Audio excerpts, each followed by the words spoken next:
Sekarang Pak Prabowo udah menang. Terus lu sekarang udah jadi apa? Jadi happy dong. Kalau kau mengandalkan kemenangan tok, tak ada untungnya buat kau, nggak ada artinya.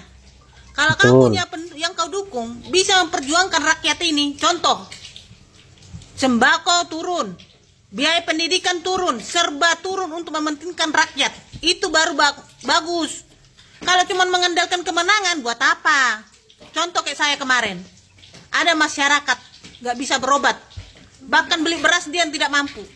Saya perjuangkan dia ke Bang Deddy Sitorus, anggota DPR dari fraksi PDI Perjuangan, langsung ditanggapin. Itu baru hebat, walaupun cuma dapat 16%, tapi dia bisa membantu masyarakat susah. Kalau cuma modal kemenangan tok, buat apa? Semuanya serba naik, rakyat menjerit, buat apa? Nggak ada artinya. Sekarang Pak Prabowo udah menang. Terus lu sekarang udah jadi apa? Jadi happy dong.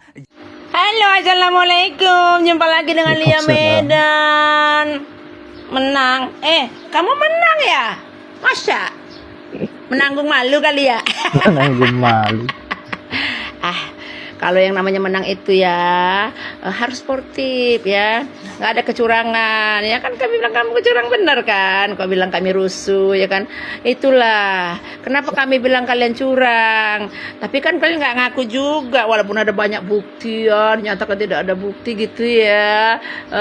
Setelah diputuskan baru keluar bahwasanya saya sudah dipersiapkan jauh-jauh hari oleh Bapak Joko Widodo untuk menggantikan ya kan. Kalau memang dipersiapkan gak usah ada pemilu say ya. Buang-buang waktu, buang-buang tenaga, buang-buang biaya ya kan.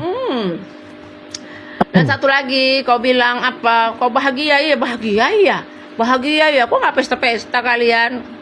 Nggak ada pesta-pestanya, masih ngerusuh sana ngerusuh sini ya kan.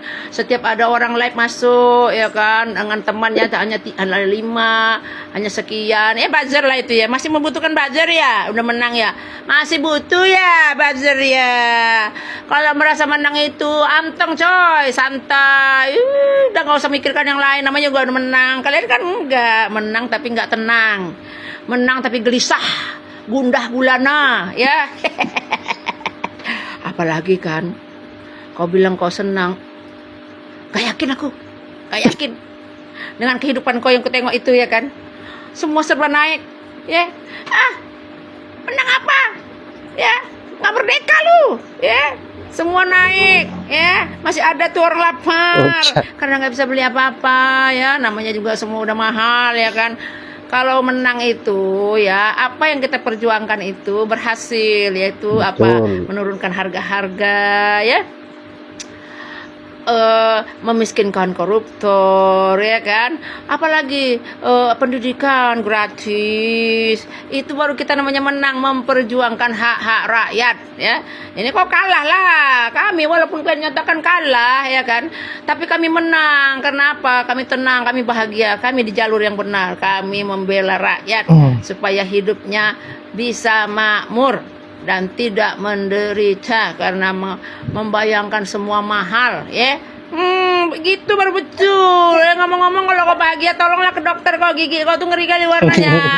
Takut aku nih apa ngomong itu. Gak aku nih ngomong apapun gigiku masih cantik ditengok orang ya kan. Gak geli orang bibir aku ini ya kan. Banyak duit katanya, aduh katanya bahagia. Ternyata kau lebih susah daripada yang kubayangkan. Menanggung malu. Mbak Lia. Kalau kau bangga dengan paslon yang kau dukung, suarakan dong tentang sembako yang naik ini. Suarakan dong tentang pajak yang naik ini. Suarakan dong untuk mensejahterakan rakyat ini. Itulah bentuk kebanggaan kita dengan paslon yang kita dukung menang. Kalau cuma mengandalkan kemenangan, buat apa? Nggak ada gunanya buat kau. Kalau cuma menyuarakan gara-gara foto Pak Jokowi diturunkan partai PDIP dari kantornya, nggak ada untungnya buat kau.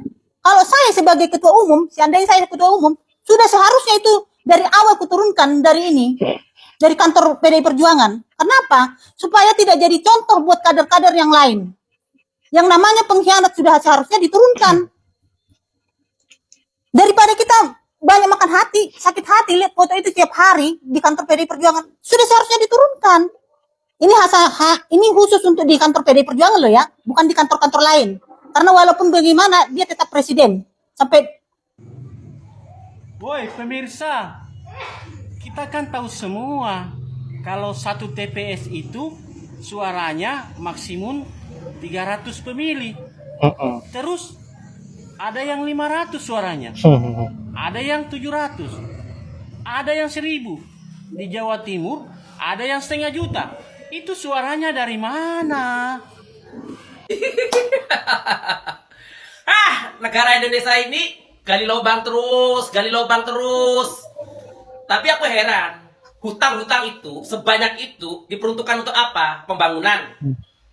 Pembangunannya di eranya Jokowi memang banyak, tapi dibandingkan dengan hasil hutangnya itu melebihi budget. Makanya ada orang-orang ini teriak-teriak, Ibu Sri Mulyani ini, semoga Ibu Sri Mulyani masih tetap di pemerintahannya Prabowo sama Gibran. Nggak mungkin. Karena seorang Prabowo ini tidak suka sama Ibu Sri Mulyani. Satu lagi, seorang Jokowi ini sebetulnya nggak suka sama Ibu Sri Mulyani. Karena apa?